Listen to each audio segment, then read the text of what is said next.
Hey y'all, welcome back to my channel. Thanks for joining me. Happy Mask Monday to everybody. Hope everybody had a wonderful weekend.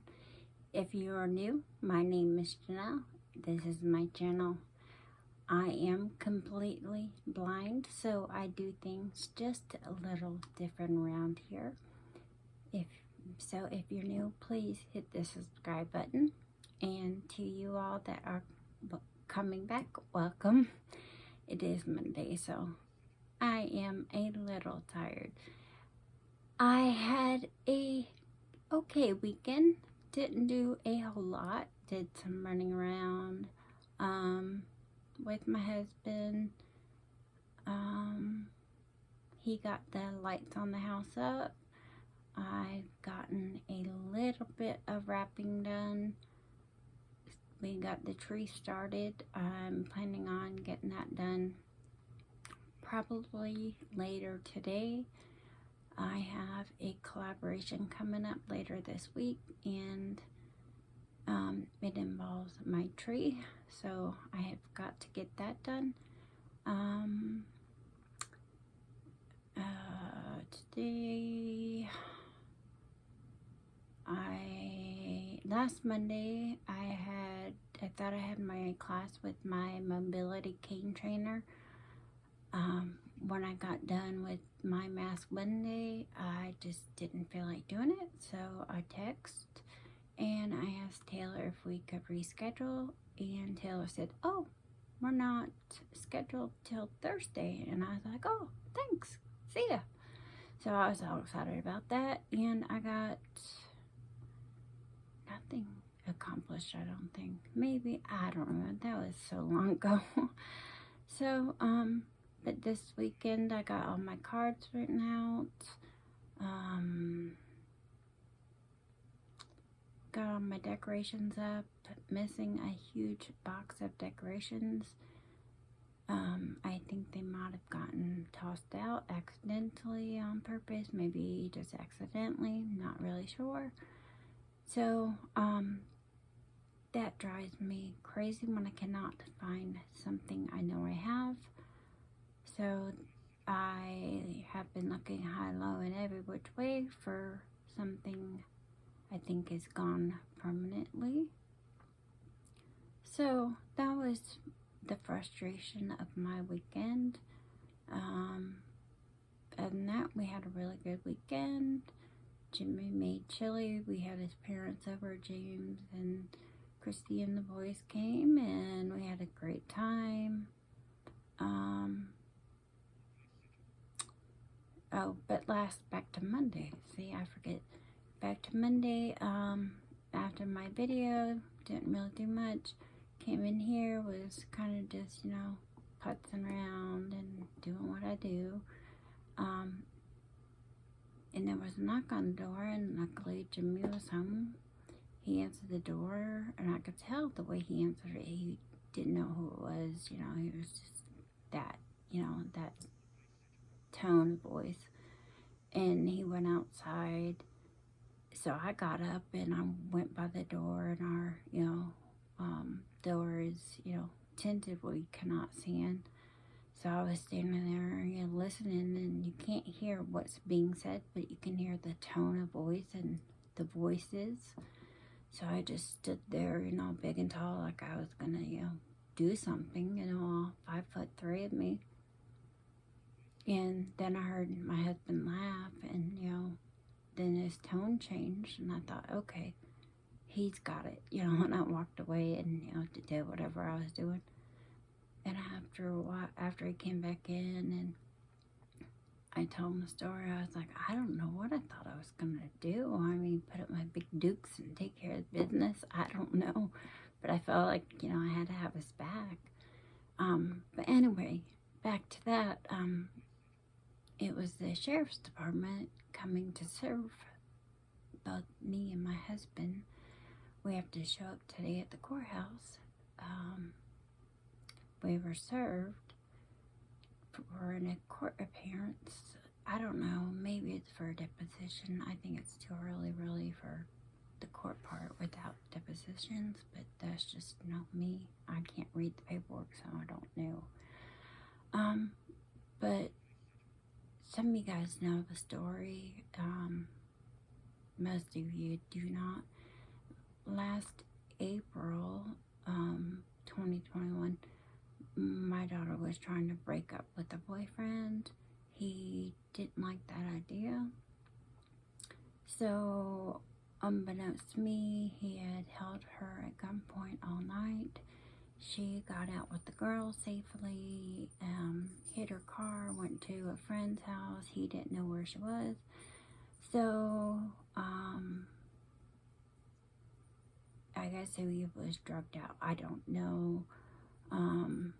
But he went by the friend's house and couldn't find her. So, there was a man and his child standing waiting for the bus. I believe it was an elementary school bus, but I guess the man gave him a dirty look. I guess what the ex-boyfriend called mean mugged him, and I've since been told it's a dirty look. So the ex-boyfriend decided to shoot at them. Then he wrecked into a parked car, and then he was still angry because he couldn't find my daughter. So he rammed his car into a school bus full of children, and they were elementary children. I'm gonna start peeling this off because it's ready. So he was in my area, or my neck of the woods, as they say. So he decided, let me go see if she's at her mother's house. And he came over here, and he knows how she knocks on my door. So he knocked like she would not. Oh, I got it on my earring. Oh no. But so, it's like not even 7 a.m. yet.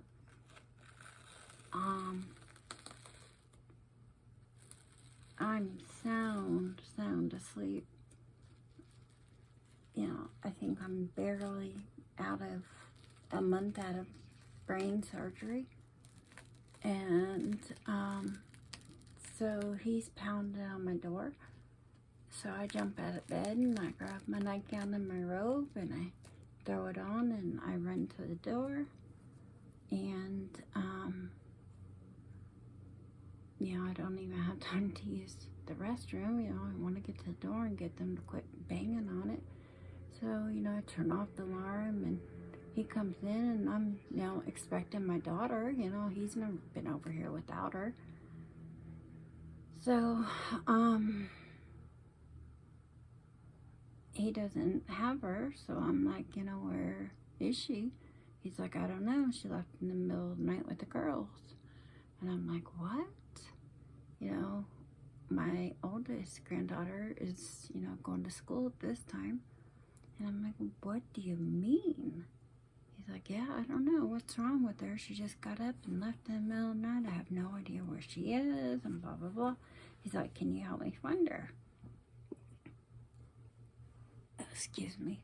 And I said, sure. I said, I don't know how much good I'll do, but, I'll help you. I'll call her. I mean, it's not like I can go drive around and look for her. And, I'll do the best I can. And, I'd rather you, go drive around and look for her and let me go back to bed. But, I'll do what I can do because that's who I am. So I start walking towards the kitchen to make, coffee. And he's like, you don't have your phone. And I'm like, no, not yet. And he's like, well, go get your phone so you can call her. Okay, let me go get my phone so I can call her. Still haven't, gone to the restroom. Haven't done anything yet. Still in my nightgown. So go get my phone, bring it out.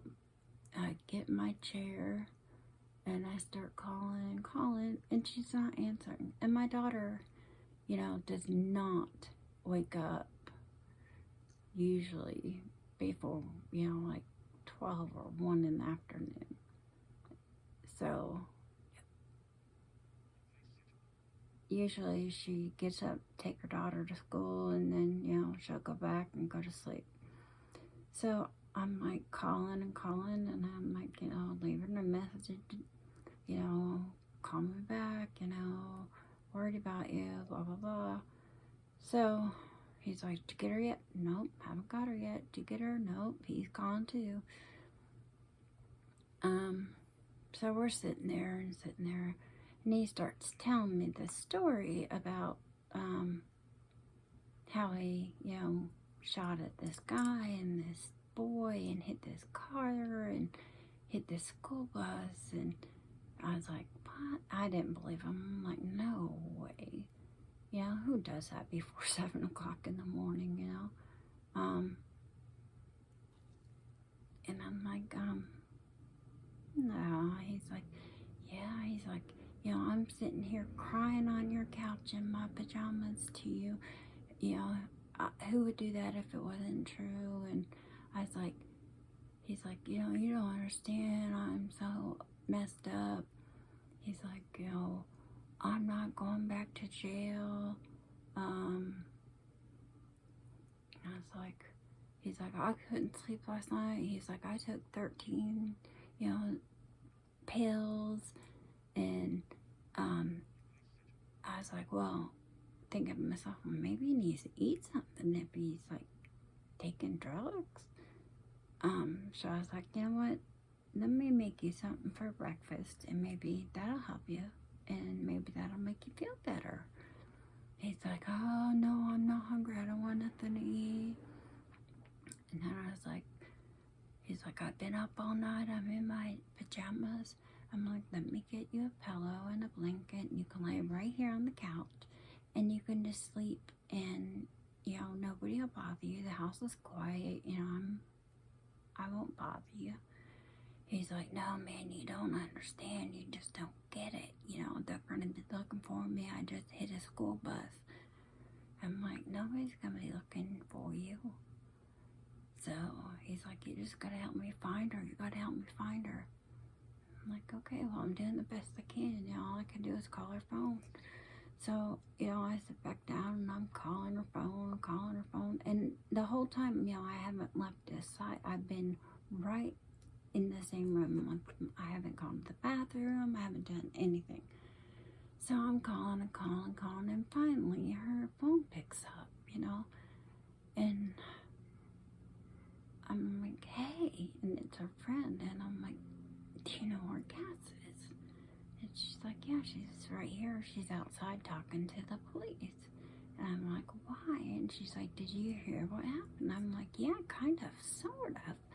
And she's like, oh, you did? And I'm like, yeah, he told me. And she's like, he told you about holding a gun to her head? And I'm like, no, nothing about that. She's like, yeah, he did that last night. I said, oh, well, I didn't. Ziggy, stop. I didn't know anything about that. So at that time,